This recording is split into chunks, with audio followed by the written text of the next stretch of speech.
तो मैं सम्राट अशोक क्लब की तरफ से तहे दिल से अपने मुख्य अतिथि डॉक्टर नवल किशोर साकी जी का आदर करता हूं, सम्मान करता हूं और आप आए हम लोगों के बीच, इसके लिए कृतज्ञता व्यक्त करता हूं आपकी। और हमारे बीच माननीय विधायक मन्नू अंसारी जी, आपका पूरा परिवार ही सम्राट अशोक क्लब से जुड़ा रहा है और हमेशा किसी न किसी रूप में, किसी न किसी तरीके से सम्राट अशोक क्लब के विचारधाराओं को आगे बढ़ाने में आपका पूरा परिवार ही मददगार रहा है। यहाँ तो सामने जो दिख रहा है वो तो है ही है, स्तंभ में जो खड़ा है, लेकिन कभी मऊ हम लोग जाते हैं, मऊ तो चाहे जिस रास्ते से निकला जाए, माने चारों तरफ सम्राट अशोक द्वार है, लेकिन मऊ में मौर्य सम्राट अशोक महान द्वार है। जहां जाएंगे गेटों की भरमार लगी। आज वो नहीं है, आज हमारे बीच नहीं है उनको बनवाने वाले, तो आज उनके प्रति भी एक श्रद्धा सुमन समर्पित करता हूं उनको भी। और आज हम लोगों के राष्ट्रीय अध्यक्ष डॉक्टर दीनानाथ मौर्य जी, हरीश चंद्र जी, हमारे बीच डॉक्टर रविंद्र जी और हमारे पिछड़ा आयोग के सदस्य सम्मानित वासुदेव मौर्य जी, आप सबके आने से इस कार्यक्रम का गौरव बढ़ा है और ये सिल्वर जुबली है, रजत जयंती जो मनाई जा रही है, इसका भी गौरव बढ़ा है। और विधायक जी ने जो अनाउंसमेंट किया है प्रकाश का और गेट का, गेट तो हम लोगों ने खोल दिया था 25 साल पहले ही, लेकिन बनेगा जब 25 साल के बाद। तो आज उन्होंने ये भी घोषणा कर दिया है, तो ये भी एक सम्राट अशोक क्लब की उपलब्धियों में है। आज अभी कार्य लगवाएंगे यहाँ से आने तक, यहाँ का। तो ये सब कुछ क्या हो रहा है? एक बार ऐसे ही एक घटना घटी थी, एक कार्यक्रम चल रहा था बिहार में, पश्चिमी चंपारण में, जैसे नवल किशोर साकी जी आए हैं, वहां भी एक आदमी आए थे बिहार के, कठार एक गांव है बिहार में, और वहां से सम्राट अशोक क्लब का कार्यक्रम देखा। और उस समय मैं बोल रहा था, जब सुनकर पूरा स्पीच गए तो अभी आधा रास्ता पहुंचे होंगे पटना, तब तक फोन आया कि सम्राट अशोक क्लब की छुट्टी पर एक कागज लिख के बना के दीजिए आप लोग। और वो कागज लिख कर दिया गया। इसके बाद कागज पहुंचने के बाद एक बड़ा कार्यक्रम है पश्चिमी चंपारण में, और पहली बार मुझे मुख्यमंत्री नीतीश कुमार जी के मंच पर आज चीफ स्पीकर बोलने का समय मिला। 1 घंटा मैंने बोला, मुख्यमंत्री ने बड़े शालीनता से सुना उस कार्यक्रम हमारे बातों को, लेकिन मैं अपनी स्पीच में न अशोक की छुट्टी की बात बोली थी, लेकिन अपने पूरे स्पीच में एक लाइन भी चर्चा नहीं किया छुट्टी की। तो हमने कहा सुने नहीं थे क्या मैं बोला हूं तो। लेकिन चुनाव खत्म हुआ और पहला ही सत्र बिहार का लगा होगा विधानसभा का, और सम्राट अशोक की छुट्टी घोषित हो गई। आज आप लोगों को लगता है कि ऐसा ही कुछ क्षण यहां भी हो रहा है। आज यहां भी किसी नेता के प्रतिनिधि बैठे हैं हमारे बीच, और निश्चित रूप से यह मैसेज अगर पहुंचेगा वहां, तो शायद बिहार वाली घटना दोहरा दी जाएगी, और घटना दोहरा गई तो दोहराते दोहराते एक दिन लाल किले से भी बात हो जाएगी। तो आप लोगों का जो काम है वो करने दीजिए, लेकिन वो सारा काम तभी होगा जब हम अपना काम करते रहेंगे। हम अपना काम करते रहेंगे तभी ये काम होना है, क्योंकि ट्रैक्टर की टाली ऊपर से नहीं उठती है, दिखती है ऊपर से उठती हुई, लेकिन उठती है तब जब नीचे जकवा लगा के पेरा जाता है। तो हम लोग काम के और जग लगा के पेरते रहना है, और टाली उठते उठते अपने आप उत्तर प्रदेश, लखनऊ, दिल्ली पहुंचा। तो आज का जो विषय है 25 साल जो मनाया जाए, मैं सम्राट अशोक क्लब के सारे वर्दी के कार्यकर्ताओं को तहे दिल से अभिनंदन करता हूं, स्वागत करता हूं। और इतनी ज्यादा संख्या में ड्रेस में लोग हैं। ड्रेस कोड अपने आप में समर्पण के प्रतीक है। किसी उद्देश्य के लिए हम समर्पित हैं, इस बात का प्रतीक ड्रेस होता है। नहीं तो पुलिस तो वर्दी उतारने पर भी रहेगा, लेकिन पुलिस माना जाता है तब जब वर्दी पहन के आता है तब। तो ये धीरे धीरे शुरुआत हो गई। 28-29 साल से जो कारवां ये चल रहा है लोगों से मिलने और मिलाने का, आज यह कारवां धीरे धीरे अपने अंजाम तक पहुंच रहा है। आज का जो विषय है, 5 मिनट में बोलूंगा। आज का जो विषय है सम्राट अशोक का धम्म वह दर्शन और आज की प्रासंगिकता क्या है उसमें। तो इस विषय के रखने वालों को मैं बता देना चाहता हूं कि परिस्थितियां बदलती हैं, सरकारें बदलती हैं, व्यवस्थाएं बदलती हैं, लेकिन मानवीय संवेदनाएं कभी नहीं बदलती हैं। जैसे 100 साल पहले दर्द होने पर हम रोते थे, 100 साल बाद भी दर्द होने पर वैसे ही दुख होता है। संवेदनाएं कभी नहीं बदलती, और जब तक संवेदनाएं को नहीं समझेंगे तो सम्राट अशोक भी एक संवेदनशील राजा था, और ऐसा संवेदनशील राजा जो कलिंग युद्ध के बाद जब वो कहते हैं कि जितना वध हत्या कलिंग के मैदान में हुआ है, उसका 1000वां भाग भी अब राजा को कष्टकर होगा, कष्ट देगा। नहीं तो दुनिया में जितने सम्राट हैं युद्ध के बाद विजय मनाते हैं, युद्ध के बाद जश्न मनाते हैं, लेकिन दुनिया का अकेला सम्राट अशोक है जो विजय के बाद जश्न नहीं, मातम मना रहे हैं उसके बाद। और ये मातम मनाना ही अपने आप में संवेदनशील होने का सबसे बड़ा प्रमाण है। इसलिए जब तक लोगों को ऑक्सीजन की जरूरत है, जब तक लोगों को हवा की जरूरत है, जब तक लोगों को पानी की जरूरत है, तब तक समाज को सम्राट अशोक के धम्म की जरूरत है। और सम्राट अशोक के धम्म में और भगवान बुद्ध के धम्म में क्या फर्क है? थोड़ा सा फर्क महसूस होगा। अशोक का धम्म और भगवान बुद्ध का धम्म, क्या फर्क है दोनों में? अब बुद्ध का धम्म नीचे से चलता है, इंसान और इंसानियत को सुधारता है, और सम्राट अशोक का धम्म ऊपर से आता है। यानी इंसान को बदलना है तो भगवान बुद्ध का धम्म चाहिए, और सरकारों को बदलना है तो सम्राट अशोक का धम्म चाहिए। और यह धम्म निष्ठा से जुड़ जाता है, क्योंकि सम्राट अशोक ने जान लिया था कि तलवार के दम पर कलिंग को जीता जा सकता है, लेकिन कलिंग के रूह को नहीं जीता जा सकता, कलिंग की आत्मा को नहीं जीता जा सकता। आत्मा को जीतने के लिए, रूह को जीतने के लिए तलवार की ताकत नहीं, धम्म की ताकत होनी चाहिए। और उस धर्म की ही ताकत है जिसका प्रभाव आज भी देश में दिखा रहा है। बस फर्क यहां है कि वहां धर्म की ताकत का इस्तेमाल लोक कल्याण में किया जा रहा था, और आज लोगों की भावनाओं का कल्याण अपने राजनीतिक भविष्य को जब करने के लिए किया जा रहा है।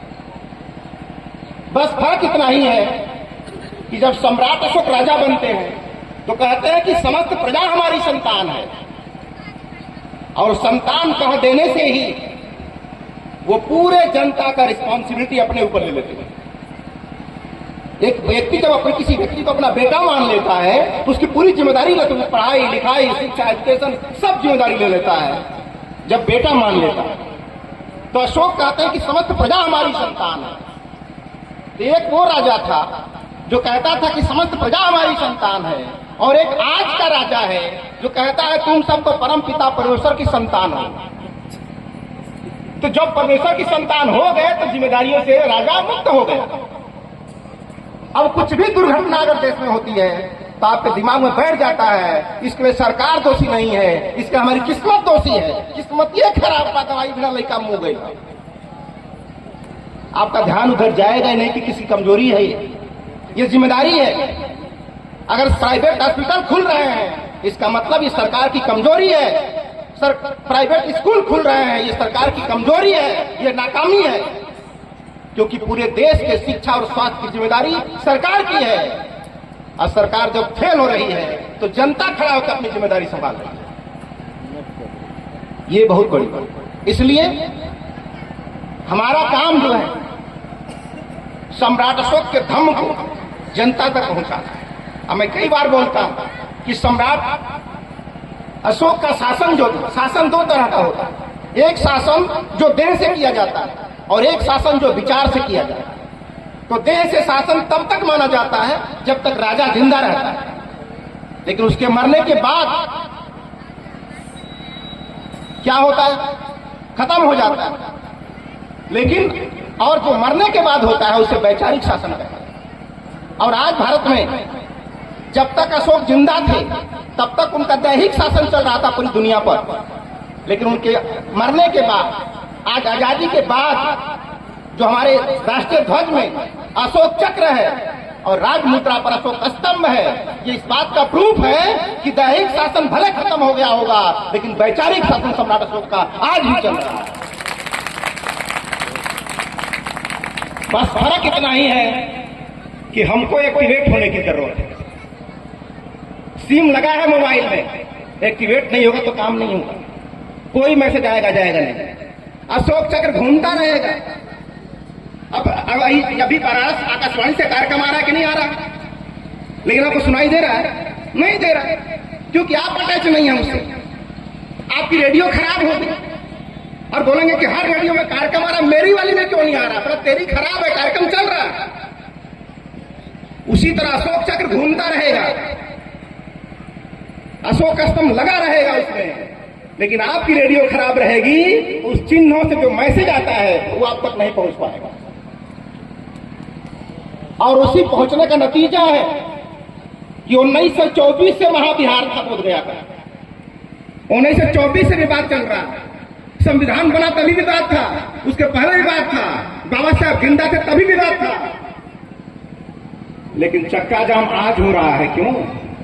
क्योंकि रेडियो काम करने लगी है। जब अब धक्का वहां चक्का जाम हो रहा है, वहां हड़ताल हो रहा है, वहां जाम हो रहा है, क्योंकि अब आपके रेडियो ट्रांसमीटर सही हो गया तो पकड़ने लगा है। तो मैं कहना चाहता हूं उन लोगों से कि अब तक महाबिहार बुद्ध मंदिर को आप लोगों ने संभाला है, चाहे जैसे भी हो, इसके प्रति कृतज्ञता व्यक्त करते हैं। लेकिन अब तक उन संभालने वालों से मैं आप कहना चाहता हूं कि अब समय आ गया है कि जिसका है उसे लौटा दीजिए, जिसका है उसे लौटा दीजिए। अब तक आपने संभाला है, जैसे भी संभाला है, इसके लिए हम कृतज्ञता व्यक्त करते हैं, आपको धन्यवाद देते हैं। क्योंकि कम से जब हम मुर्दा थे तो कम से कम जिंदा रखे, चाहे जैसे भी हो, इसके लिए हम कृतज्ञता व्यक्त करते हैं। लेकिन अब निवेदन करते हैं, जब समय आ गया है कि अब जिसका है उसको लौटा दीजिए, वरना जितना देर होगी उतना ही आग भड़कती जाएगी। तो इन्हीं चंद बातों के साथ बहुत ज्यादा न कहते हुए, जो कि बहुत सारे लोगों को हम लोगों ने 3-3, 4-4 घंटे से हम लोगों ने वेट कराया है, अब एक सीधा मैसेज था और शायद हमारे मुख्य अतिथि महोदय बोध गया ही जाने वाले हैं। तो मुझे उम्मीद है कि अब साकियों का बेटा जब वहां जाने वाला है तो समाधान भी जल्द ही निकलने वाला है। और मुझे उम्मीद है कि सकारात्मक ही प्रभाव आएगा।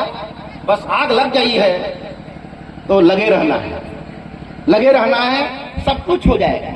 लटिया का जब कार्यक्रम हो रहा था, मैं कहता हूं कि जब दुनिया में लाट थे तब हम सम्राट थे, अब लाट ही नहीं तो सम्राट ही नहीं। अब तो गाजीपुर में 18 को लाट हो गई ना, 18 लाट हो गई और पूरे देश में लाट बन रही है। और जब जगह जगह लाट हो जाएगा तो ऑटोमेटिक हम सम्राट हो जाएंगे। लाट होगी तभी, क्योंकि चित्र से ही चरित्र का निर्माण होता है, चित्र से ही चरित्र बनता है। जब बाहर निकलोगे तो क्या, अब यहाँ थोड़ा कुछ लोग बाहर निकलेंगे तो क्या देखेंगे? रोज ये क्या है, ये लोग देखेंगे तो बेटा पूछेगा, जो नाती पोता वाला छोटा बच्चा होगा, पापा ये क्या है, पापा ये क्या है? तो पापा बताते रहेंगे ये क्या है, बताते ये लाट है, किसने बनवाया, ये क्या चीज है? तो अनकहे ही आपको कहना पड़ जाएगा उसे। तो जो चीजें बार बार सामने दिखती हैं उसी की चर्चा होती रहती है, उसी का संस्कार हमारे मन में आता है। तो आज इस तरह से सारी चीजें बन रही हैं। और उसी तरह लटिया की लाट जब थी तो बहुत सारा उल्टा सीधा लिखा गया था। लोग बोलते थे बवाल काहे नहीं कर रहा, बवाल काहे नहीं कर रहा हो लटिया महोत्सव को लेके। लेकिन हम लोगों ने लोगों के दिलों में जगह बनाने की कोशिश की और कई लाख लोग इकट्ठा होने लगे। अब बोर्ड हमने नहीं बदला, बोर्ड खुद ही PWD ने बड़का बोर्ड लगा दिया, ये सम्राट अशोक का लठिया धर्म स्थल है, बिना किसी बात की।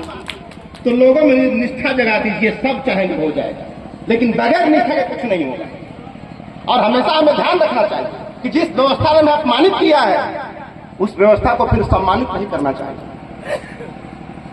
जिस व्यवस्था ने मुझे अपमानित किया है उसी को फिर जाके सम्मानित करने की कोशिश करेंगे तो आपके समर्थकों में भी संदेह पैदा होगा कि आदमी उधर वाला है कि इधर वाला है।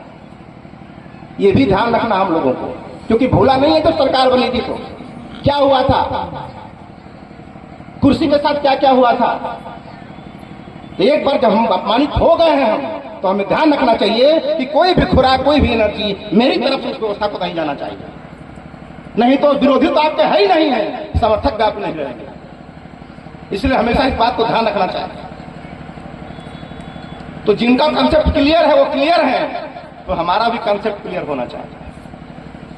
अगर कंसेप्ट क्लियर नहीं रहेगा तो जनता भ्रम में हो जाएगी कि ये उधर वाला है कि इधर वाला है, ये रावण है कि विभीषण है, पता ही नहीं चलता है। भाई तो दोनों हैं। इसलिए इन बातों को हमें ध्यान रखना है और अपने अपने प्रमुखों को इस बात की जानकारी पहुंचानी है कि जनता में क्या चल रहा है, जनता का सही मैसेज पहुंचना चाहिए ऊपर तक। और आज आने वाले 5 तारीख को मैं धन्यवाद देता हूं नवल किशोर साकी जी को, जो अखिलेश यादव जी का नाम ले रहे थे, जिन्होंने अपने पार्टी के पैड पर पूरे हर पार्टी कार्यालयों में अशोक जयंती मनाने का निर्णय लिया है। अब पार्टी कार्यालय में जब शुरू हो गया तो संसद के कार्यालय में भी होने लगेगा धीरे धीरे। हमको कुछ नहीं करना है, मेरा काम खाली क्या है, हम सबका मिलकर जकवा पेरते रहना है, पेरते रहना, खुदे टलिया उठ के चली जाएगी वहां पर। लेकिन आप काम रोक देंगे तो वो नहीं कर पाएंगे जो लोग कर रहे हैं, वो करेंगे कि नहीं आपके ऊपर निर्भर है। आप इतनी आग लगा दें, इतनी ऊर्जा पैदा कर दी है कि ऊपर वाला वही करेगा जो आप चाहेंगे। आज पटना में अशोक को कोई पूछता नहीं था, 2300 साल से अशोक उसी पटना में पाटलिपुत्र में है, कोई जानता तक नहीं था। लेकिन आज उसी पटना में होड़ लग गई है मनाने की, होड़ लग गई है मनाने की। तो ये आपके मेहनत का कमाल है जो होड़ लग रही है। अब चाहते हो आपका लेवल कितना ऊंचा हो तो आपका मेहनत भी उतना ही ऊंचा होना चाहिए। अशोक ने लिखा शिलालेख में कि जो कुछ मैंने किया है बड़े पराक्रम के साथ किया है, और ये चोटी के पुरुषार्थ के बगैर संभव नहीं है, ये पत्थर पे लिखा हुआ है। तो आपको भी करना पड़ेगा, आपको भी बड़ा पराक्रम करना पड़ेगा, चोटी का पुरुषार्थ करना पड़ेगा। और चोटी का पुरुषार्थ करेंगे तो चोटी वाला सुनेगा, चोटी का पुरुषार्थ तो निचला वाला सुनेगा, ऊपरा वाला नहीं सुने। तो चाहते हो चोटी वाला सुने तो आपका पुरुषार्थ और मेहनत भी चोटी वाला होना चाहिए। इन्हीं चंद बातों के साथ आप लोगों ने 25 साल तक शानदार जयंती मनाई है, शानदार महोत्सव मनाया है, और टोडरपुर के उन समस्त लोगों का अभिनंदन करता हूं, आपके पुरुषार्थ को सैल्यूट करता हूं। किसी व्यवस्था को शुरू करना बड़ा आसान होता है, लेकिन उसको कंटिन्यू करना, चलाते रहना, यह बड़ा ही पुरुषार्थ और मेहनत का नतीजा होता है। तो निश्चित ही सम्राट अशोक क्लब टोडरपुर और अगल बगल के जितने भी क्षेत्रीय सम्राट अशोक क्लब हैं, आपके सारे लोगों का स्वागत अभिनंदन करता हूं कि आप लोगों ने 25 साल तक कंटिन्यू रखा। इसीलिए शुरू करना बहुत आसान है, लेकिन कंसिस्टेंसी किसी बात के लिए जरूरी है, कंसिस्टेंसी किसी काम के लिए जरूरी है। तो आप अगर लगातार लगे हुए हो तो कंसिस्टेंसी बनाए रखना। और सम्राट अशोक क्लब अपने आप में अनुशासन के लिए मशहूर है, अनुशासन के लिए मशहूर है। तो ये हमें ध्यान रखना है। और जितने वर्दी वाले लोग हैं इनको भी ध्यान रखना है कि मैं वर्दी किस लिए पहना, हमने वर्दी हमने किस लिए पहना है, हमें याद रहना चाहिए।